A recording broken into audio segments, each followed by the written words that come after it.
Hello everyone, A day in my life Wednesday mini log చూసేసేయండి. అసలు నాకు cooking చేయాలనే ఇంట్రెస్ట్ లేకుండా చాలా లేజీగా ఉన్న డేని నేను టైమ్ అండ్ కుకింగ్ని ఎలా మేనేజ్ చేస్తాననేది ఈ వీడియో. సో మార్నింగ్ లెగ్స్ బాల్కనీలోకి వచ్చినప్పుడు ఒక 2 ఫ్లవరింగ్స్ వచ్చినాయండి. రెయిన్స్ పడుతున్నాయి కదా, సో ఎక్కువ బర్డ్స్ వచ్చి అట్లీస్ట్ 1 or 2 ఫ్లవరింగ్స్ ఇస్తున్నాయి. అండ్ మార్నింగ్ బ్రేక్ఫాస్ట్కి బ్రెడ్ ఆమ్లెట్ వేస్తానండి సింపుల్గా.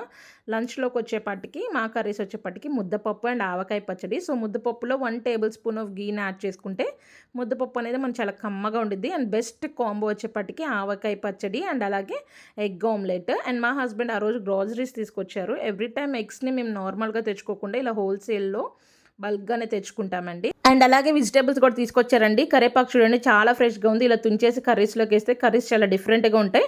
అండ్ రైనీ సీజన్ కాబట్టి ఎంత ఫ్రెష్గా ఉన్నాయి అంత త్వరగా పాడైపోతూ ఉంటాయి వెజిటేబుల్స్. ఇంకా ఆ రోజు నా లంచ్ వచ్చేపటికి ముద్దపప్పు, మామిడికాయ పచ్చడి అండ్ అలాగే ఎగ్ ఆమ్లెట్. ఈ కామెంట్ ఎంతమందికి ఇష్టమో కామెంట్ చేయండి. 9 o'clockకి పాప వీడియో పెడతా చూడండి. నచ్చితే లైక్ చేసి సబ్స్క్రైబ్.